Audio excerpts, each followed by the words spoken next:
ดงามภูผานำมาซองใส่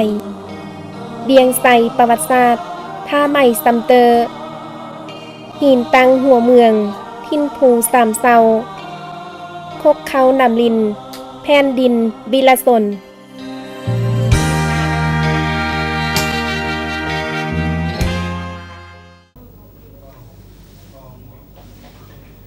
สวัสดีท่านผู้ชมที่เคารพต้อนรับทานรับชมรายการภาคข่าวจากโทรภาพแขวงพัน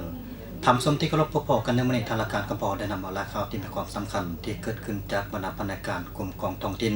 นำเสนอออกอากาศกับบรรดาทานได้รับชมทำนี้จะพาท่านรับชมข่าวทางแผนกแรงงานสวัสดิการสังคมแขวงจัดกองประชุมสรุปเวงานกวดกาประจำปี 2016 และบางทิศทางเป็นการประจำปี 2017กองประชุมสรุปเวงานกฎกาประจำปี 2016 และบางทิศทางเป็นการประจำปี 2017 ของแผนกแรงงานสวัสดิการสังคมแขวงพันได้จัดขึ้นในวันที่ 6 มิถุนายน 2017 นี้อยู่ที่ห้องประชุมแผนกของตนโดยการเป็นประธานของท่านจูเฮอกรรมการพรรคแขวงหัวหน้าแผนกแรงงานสวัสดิการสังคมแขวงพันเป็นเกียรติร่วมกองประชุมในครั้งนี้มีท่านคำแพงอินทวีรองประธานกฎกาภาครัฐแขวงมีภาคส่วนเกี่ยวข้องมาจากห้องการคณะกรรมการแก้ไขระเบิดบ่ทางแตกบ้านเด็ก SOS หัวหน้าห้องหัวหน้าคณะการตลอดหอดพนักงานราชการภายในแผนกเข้าร่วมอย่างพร้อมเพรียงในกองประชุมผู้ร่วมได้รับฟังบทสรุปการจัดตั้งปฏิบัติเวียงงานกวดกาประจำปี 2016 และบางทิศทางเป็นการประจำปี 2017 ซึ่งยกให้เห็นด้านดีผลงานที่จัดตั้งปฏิบัติได้และด้านอ่อนคงข้างที่ได้พร้อมกันสืบต่อแก้ไขในตัวหน้าในระยะ1 ปีผ่านมาคะแนนกวดกาแผนกแรงงานสวัสดิการสังคมแขวงมีพระบทบาทเป็นเสนาธิการให้แก่คณะพรรคคณะนำแผนกเกี่ยวกับการเคลื่อนไหวเวียงงานคิดตามกฎกาพรรคกฎการัฐและตานการสรัดบางหลวงในขอบเขตการสิ้นอาณาภาของคณะพรรคและการคุ้มครองของแผนกแรงงานสวัสดิการสังคมแขวงเป็นเจ้าการสิ้นอาณาภาคนคว้าซึมและพันขยายมติกองประชุมในครั้งที่ 10 ของศูนย์กลางพรรคมติเก่าขององค์คณะพรรคแขวงเพื่อให้เธอพนักงานทุกคันกำใดแนวทางนโยบายของพรรคและเบียบกฎหมายของรัฐตามหลักสกัดกันปรากฏการณ์ย้อนทอดต่างๆเป็นต้นแม่นการสรัดบางหลวงโดยติดพันกับการศึกษาผมการเมืองแนวคิดสมาชิกพรรคพนักงานราชการหู้ใดถึงผลกระทบต่อการพัฒนาเศรษฐกิจสังคมพร้อมนี้กองประชุมยังได้รับฟังคำสั่งเลขที่09ของท่านนายกรัฐมนตรีลงวันที่19 พฤษภาคม 2017ว่าด้วยการประหยัดรายจ่ายงบประมาณของรัฐและบทอบรมของท่านนางแพงกัญญาพิมพ์รองเลขาพรรคแขวงรองเจ้าแขวงแขวงพันต่อกองประชุมสรุปเวียงงานกวดกาทั่วแขวงในต้นทางกองประชุมยังได้ผ่านข้อตกลงของท่านเจ้าแขวงและท่านหัวหน้าแผนกแรงงานสวัสดิการสังคมแขวงว่าโดยการมอบโบยจังหยอให้แก่พนักงานที่มีผลงานดีเด่นในการจัดตั้งปฏิบัติหน้าที่วิกงานเนื้อนี้ได้รับเบอร์ย่องๆของท่านเจ้าแขวงจำนวน15เบอร์และเบอร์ย่องๆของท่านหัวหน้าแผนกมีจำนวน21เบอร์โดยแม่นท่านจูเฮอกรรมการพรรคแขวงหัวหน้าแผนกแรงงานสวัสดิการสังคมแขวงและทางนางอุ่นรอสงขานหัวหน้าคณะกฎกาแผนกแรงงานสวัสดิการสังคมแขวงเป็นผู้ปัดเปลี่ยนกันขึ้นมอบและผู้ตั้งหน้าที่ได้รับเบอร์ย่องๆเป็นผู้ขึ้นรับตามลำดับ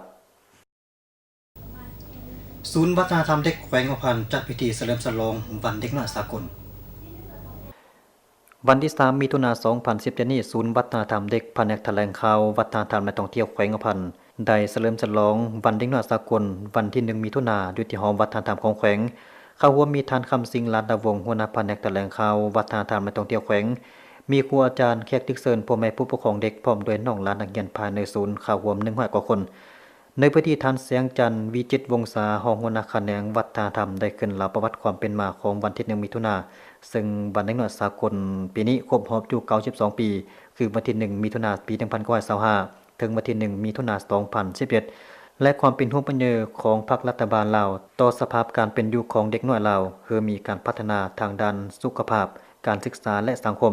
พร้อมนี้ยังได้รับฟังบทสรุปการเคลื่อนไหวจัดตั้งปฏิบัติของศูนย์วัฒนธรรมเด็กในระยะ1 ปีผ่านมาศูนย์วัฒนธรรมเด็กมีอาจารย์สอนทั้งหมด4 คนหญิง2 คนมีนักเรียน124น้องหญิง89น้องมี6 วิชาเรียนคือแต้มรูปฟ้อนร้องเพลงโอแกนกีตาร์และนาดนอกนี้ยังมีกิจกรรมเรียนมารยาททางสังคมอ่านเพิ่มเรื่องและอื่นๆ1 ปีผ่านมาได้ขึ้นห้องสอน44 ครั้งเข้าร่วมอบรมได้1 ครั้งผลิตรายการเปิดใจวันหนุ่มได้48 ครั้งลงเก็บกำข่าวเขียนข่าวได้22 ครั้งจากการทำเรียนและเคลื่อนไหวกิจกรรมได้มีเด็กที่เป็นตัวเด่นประเภท1มี50น้องประเภท2มี40น้องสำหรับที่ทางเป็นการเนตนาจะนำพาเด็กจัดรายการทางวิทยุโทรภาพเพื่อได้48 ครั้งออกบัตรเธอเด็ก ที่เป็นสมาชิกของศูนย์เฮอใดฮอดสนห้วยลงขึ้นไปสร้างกิจกรรมอยู่ชุมชนภายในเทศบาลเฮอใด1ครั้งขึ้นไปโอกาสนี้ยังได้มอบของขวัญเฮอแก่น้องหลานนักเรียนที่เรียนดีเรียนเก่งตามลำดับและรับชมการแสดงศิลปะวรรณคดีด้วยบรรยากาศเบิกบานมนต์ซื่นปีนี้แขวงอภันจะสู่สวนปลูกต้นไม้เฮอใด1,500,000 ปีฐานบุญคำศรีดาวงศ์หัวหน้าแผนกเกษตรกรรมและป่าไม้แขวงอภันได้เว้าว่าเพื่อให้เธอการปลูกต้นไม้อยู่แขวงอภันดำเนินไปด้วยขบวนการกว้างขวางฟดฟื้นกว่าปีที่ผ่านมาปีนี้แผนกเกษตรกรรมและป่าไม้แขวงอภันได้สุกยุแขนงปลูกฝังของแขวงโครงการปลูกฝังของบรรดาเมืองการเบี้ยไม้อุตสาหกรรมและไม้ประดับเพื่อสนองเพื่อแก่ขบวนการปลูกต้นไม้ในปีนี้คือเพียงพอกับความต้องการของสังคมผมนี่ควรได้กะเกียมสถานที่บอนที่จะปลูกโดยมอบคือโครงการเกษตรกรรมและป่าไม้แขวงสมทบกับโครงการเกษตรกรรมเมืองกวดกาสถานที่ที่จะปลูกต้นไม้ในขอบเขตที่ตนรับผิดชอบตามแผนการปีนี้แขวงอภันจะสู่สวนปลูกต้นไม้เฮอใด1,500,000 เบี้ยมีเนื้อที่ 2,000 เฮกตาร์สำหรับเทศบาลเมืองสำเนาจะจัดตั้งปลูกต้นไม้ในวันที่1มิถุนายนซื้อ4จุดคือจุดสวนอุทยานหัวพันกองนิงบ้านหลัก12สโมสรของแขวงเลียบ2ทางขึ้นวัดองค์ตือและเดินจอดรถของวัดองค์ตือเบี้ยไม้ที่นำไปปลูกณครั้งนี้รวมมีเบี้ยไม้ลงเลงไม้ดูลายเบี้ยมากพุกเบี้ยดอกคูณและเบี้ยมักแตน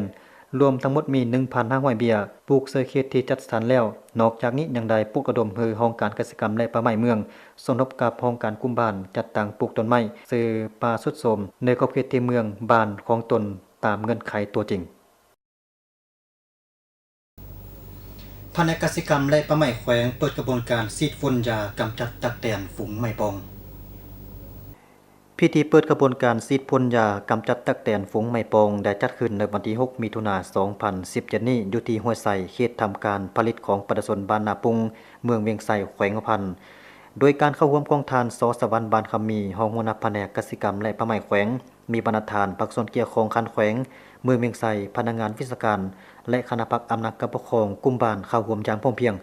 ในพิธีท่านบัวบานบุญมีไส่รองเจ้าเมืองเวียงไส่ได้ฮู้ว่าการระบาดตักแตนฝูงไม้ปองถือว่าเป็นผลกระทบที่ร้ายแรงต่อกับการพัฒนาเศรษฐกิจสังคมแห่งชาติต่อความมั่นคงทางด้านเสบียงอาหารของพลเมืองลาวต่อพื้นที่เกษตรกรรมของประชาชนลาวบรรดาเผ่าจุดประสงค์เพื่อแนเสื้อจัดตั้งพันขยายคำสั่งของท่านนายกรัฐมนตรีฉบับเลขที่28และคำสั่งของกระทรวงเกษตรกรรมและป่าไม้ฉบับเลขที่3349ว่าโดยการเพิ่มทวีความรับผิดชอบต่อการป้องกันและกำจัดตักแตนฝูงไม้ปองอยู่บรรดาแขวงภาคเหนืออย่างเข้มงวดอีกอันหนึ่งก็เพื่อบ่ให้ตักแตนฝูงไม้ปองสืบต่อขยายพันธุ์ไปในพื้นที่บ้านเมืองอื่นๆที่เกื้อเคียงเนื่องจากว่าระบบนิเวศแขวงภาคเหนือมีความเหมาะสมเช่นพื้นที่ป่าไม้ปองเข้าให้นาสาลีและพืชอื่นๆของประชาชนที่เป็นแหล่งอาหารและเป็นเงื่อนไขเอื้ออำนวยแก่การขยายตัวของตักแตนฉะนั้นจึงมีความจำเป็นต้องปลุกระดมกำลังแห่งจากท้องถิ่นด้านงบประมาณจากภาครัฐกำลังพลเครื่องมืออุปกรณ์รับใช้เข้าในการป้องกันและควบคุมตักแตนฝูงไม้ปองเพื่อเกิดผลประโยชน์สูงสุดในเสเหตุจำนวนตักแตนฝูงไม้ปองนับมือลดลงและกล่าวไปถึงดับสูญอย่างสิ้นเชิงโอกาสนี้ท่านศรีเวียงซำแพงพรมมาหัวหน้าแขนงปลูกฝังแผนกเกษตรกรรมและป่าไม้แขวงทางเป็นผู้รับผิดชอบการป้องกันและควบคุมการระบาดตักแตนฝูงไม้ปองยังเฮอสัมภาษณ์ว่าการระบาดตักแตนฝูงไม้ปองอยู่แขวงหัวพันได้สืบเนื่องมาแต่ปี 2014ปัจจุบันแขวงอภันตักแตนฝูงไม้ปองได้ระบาดแล้วจำนวน8เมืองมี73หมู่บ้านและสำรวจพบเห็น178จุดเนื้อนี้สามารถควบคุมได้แล้ว80จุดพื้นที่แม่น200กว่าเฮกตาร์จุดประสงค์หลักกับอันที่1เป็นว่าจะได้ร่วมกับอำนาจการปกครองท้องถิ่นเพื่อควบคุมและป้องกันบ่ให้การตักแตนฝูงไม้ปองนี้ระบาดกว้างขวางตื่นอีกอันที่2ก็เป็นการปลุกจิตสำนึกให้ประชาชนว่าตักแตนฝูงไม้ปองนี้เนาะก็เป็นภัยพิบัติอันที่ว่าจะสร้างผลเสียหายให้แก่พืชผลของประชาชนนอกจากพืชผลแล้วก็ยังมีป่าไม้ปองซึ่งจะสามารถทำได้เรื่องเศรษฐกิจการพัฒนาเรื่องเศรษฐกิจเป็นต้นแม่นพืชธัญญาหารของประชาชนเนื้อต้นหน้าเนาะในโอกาสมื้อนี้เพื่อควบคุมป้องกันบ่ให้มีการระบาดแพร่ลามไปอย่างกว้างขวางกว่านี้ทางข้าพเจ้าแผนกเกษตรกรรมและป่าไม้ไข่งัวพันธุ์ได้ร่วมกับเมืองเวียงไส่โดยเฉพาะแม่นห้องการเกษตรกรรมและป่าไม้เมืองเวียงไส่ได้พร้อมกันจัดพิธีขบวนการฉีดยาเพื่อป้องกันและควบคุมการระบาดของตั๊กแตนฝูงไม้ปองอยู่จุดบ้านนาปุงเมืองเวียงไส่ ซึ่งเป็นจุดหนึ่งที่สร้างผลกระทบต่อผลผลิตของป่าไม้ปองพื้นที่ทำการผลิตของประชาชนพืชผลประชาชนเนาะเป็นอย่างไรท่านสีเวียงซำแพงปุมมายังได้ฮู้ตื่มว่าภายหลังที่เปิดปฏิอย่างเป็นทางการแล้วคะแนนปลูกฝังจะส่งทบกับองค์การเกษตรกรรมและป่าไม้เมืองและอำนาจการปกครองบรรดาบาลที่ถูกผลกระทบสืบต่อลงฉีดพ่นยาป้องกันและควบคุมพื้นที่ต่างๆในทุกแขวงตามแผนการที่ได้คาดไว้หลายท้องถิ่นของเมืองเสนอปักดำข้าวนาปีสำเร็จ25สนอยตามการให้ข้อมูลจากหน่วยงานปลูกฝังของการเกษตรกรรมและป่าไม้เมืองสำเนาแขวงอภันเฮอฮู้ว่า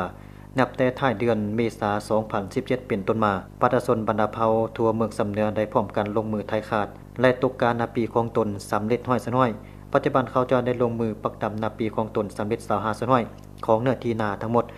2,381 เฮกตาร์การปักดำนาปีของประชาชนทั่วเมืองสำเนาจะคือสำเร็จ100สนอยในท้ายเดือนมิถุนายนหรือต้นเดือนกรกฎาคมที่จะมาถึงนี้